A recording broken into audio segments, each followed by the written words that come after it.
this is, I gotta say, I'm beside myself. Like we were talking about this before. I think Breaking Bad, all-time favorite show. Right on. I'm pretty fond of it myself. And I mean, we won't make it a whole just Breaking Bad festival today, but I'm sure we'll have some questions that you've been annoyingly asked a million times. Go for it. But this is an honor, and this is so cool. So thank you so much. Well, yeah, definitely. Thank you for being here. Thank you guys for coming. I honestly, when I sent a message to my Vladimir KGB agent and he did some break it down on who you are, on your background, I found something familiar between your life and my life. Oh, yeah? May I ask you a question? Sure. Were your parents, your dad were in military and that's the reason why you bounce around the United States a lot? Yes. Bounced around the world a lot. Yeah. The world, that's right. Yeah. Where you originally born? Washington, D.C.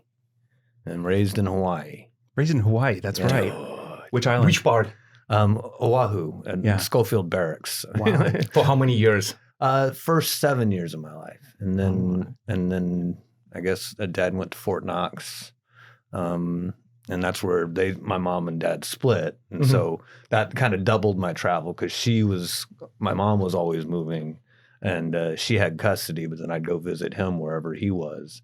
And so he went from Fort Knox to the Carlisle, the Army War College, where he was a fellow at the Army War College in Carlisle, Pennsylvania. And then he commanded in South Carolina battalion, but he was also chief of military cooperation for the United Nations in the Middle East, and worked with the United Nations for many years, from the time I was like 9 until I was in high school, which was in England. Right. And so yeah, all over the world. So you went to high school in England. Yes, one of the high schools I went to was in England. I went to one in Schools? Texas. Oh I think gosh. I went to That's what 7. Vladimir told me. He was like, he's been bouncing around. I What went is to this 7 Vladimir different you high keep schools. referencing? Some like 7 different Seven high different schools, high schools? around Texas, South Carolina, at Fort Jackson, South Carolina. You probably didn't like that at the time. Oh no, I hated it. Pennsylvania. I started in Pennsylvania, and then Texas and South Carolina, and then back to Texas, and then England was where I finally got thrown out and ended my high school career. That's why it sounds so familiar. My father was in Soviet Union Navy, and same stuff. Wherever he get deployed, places, my mom will pick up 2 kids and we'll follow to different directions. And that's how I was born in Siberia, all the way freaking God knows where, in the middle of negative 69 degrees. Unfortunate day, right? Yeah, I know. I didn't know about the Siberia thing, honestly. That makes a lot of sense now, looking back on it. A lot of sense. Wow. I don't know. Should I take this as a compliment? Should I take this? It's a compliment. It's a compliment. Yeah. So for those that are maybe listening to this and not watching, we are graced by 2 people here right now. So we have Charles Baker, known for so many amazing acting roles, one of which being Skinny Pete on Breaking Bad, which is just such a legendary journey you must have been on, which I can't even imagine. Alex Zuliger from The Green Room, who you just were telling us beforehand, 13 years? 13 years we've been working together. Yeah, it's been a privilege and an honor. And I've only had the honor of how many years now? 5. Did you, let me ask you this, did you turn him down the first time like you did me? No, I think it was through your Texas agent, right? Who I think you're still technically working with her. Who I think she works out of a farm, I think, now. She works in Waxahachie, Texas. Waxahachie. That's where she was originally Can you say based. that again? Yeah, Waxahachie. Waxahachie, Texas. You know? Yeah, no, I remember talking to his agent at the time, the one in Texas, and being like, I feel like there's a lot I can help with here with Charlie, and he just seems like a damn cool guy. And so whenever he's out in LA, like let's have a conversation. And I think it was on Ventura Boulevard. I always think it's Mimi's Cafe, right? Was it Mimi's Cafe or one of those like super popular chain brunch restaurants that was around like in the early 2000s? On the tip of my tongue. Who reached out to who first? Your reps or you reach out? I honestly don't remember. Which was it? The story. It was such a beautiful story. I was actually, I had finally decided I'm moving to LA. I had not lived here for. And how old were you? This was right in the middle, at the end of Breaking Bad. Okay. I mean, we were finishing. We're in between the fifth season and the sixth season. And I had a little SUV and a little trailer carrying some of my stuff, had packed an entire crate of stuff at our house for another truckload to bring. My wife and kids were going to fly in after I got into the house and settled. So I'm coming actually out of Arizona, out of not Phoenix. Anyway, I'm whatever's between here and Fort Worth, and just like going down this really steep mountain, the trailer behind me, and I get a call, and it's from Alex, and he tells me that my agent Linda had mentioned that I was moving to LA and that I might be looking for a rep, and I said absolutely. He says, well, when do you want to? When can we meet? And I was like, well, I'll be there tomorrow. I'm driving right now to the meeting. And you were coming from Fort Worth? From Fort Worth. Okay.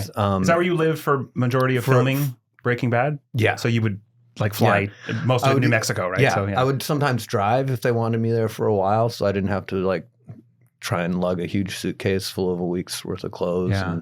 And, but yeah, it was just a quick commute to New Mexico from Texas, and I was hired originally out of Texas for that. And wow. Then came out here. My first the very last episode, I was actually doing it from LA and got to. So he was about to do like the end, right? The finale when you guys first. Yeah, absolutely. Yeah. No, and it's for me, I was. What were you thinking? This guy's on this massive show. Yeah. Well, I mean, the same thing I'm thinking all the time. Whereas, like, I'm a big fan of finding sort of diamonds in the rough that I feel like are not getting the attention they deserve, to be honest with you. A lot of same thing with you guys, as you well know. I've told you that many times. But for me, I was like, this guy, Charlie Baker, could do so many more things. And I remember specifically when you and I first sat down, I was like, we have to counter program against Skinny Pete as soon as possible on a different show.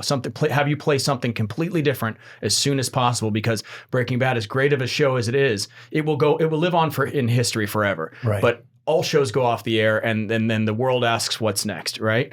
And I remember the next thing that came up was we signed together. We had a lovely brunch in Ventura, and I was like, you say this stuff in the signing meetings at the Marmalade Cafe. Marmalade Cafe. That's what it was. Not Mimi's. Marmalade Cafe. Okay. Mimi's. Yeah. That's still there. Marmalade Cafe. And I, you say this stuff in signing meetings because you genuinely want to help, and you think, okay, this is what I want to do, but you don't know if you're able to accomplish it because it requires so many other people to want to help on the buying side, casting and producers or whatever. And there was this role that came out, looked like a really small role, but I was like, it's really different for Charlie, and I think this would really accomplish our goal.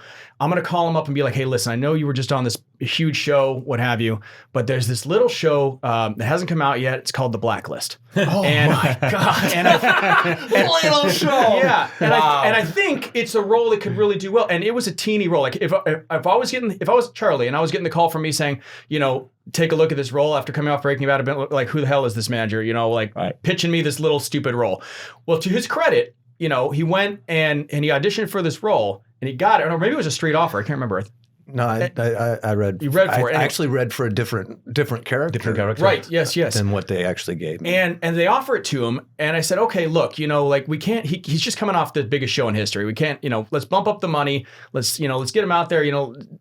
Have this, great one-off scene. I told Charlie, I said, listen, I just think something's up with this role. I just think something's going to come of it.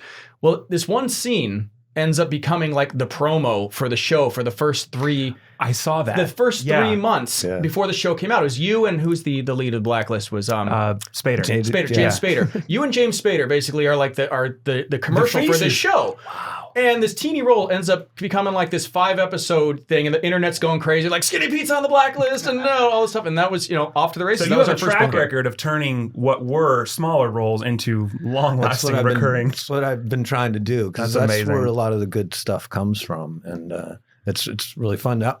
That season was neat because I was the only actor who had done scenes with both the two nominees for Best Actor for the Emmys that year. And like I was in both of those shows. Like Brian was up against James Spader. Charlie tends to collect like dinner party story bookings. Like that was really cool because then you fill it in. Those are the most fun ones, though. Yeah, right? I mean, like the ones that you can just have those anecdotal.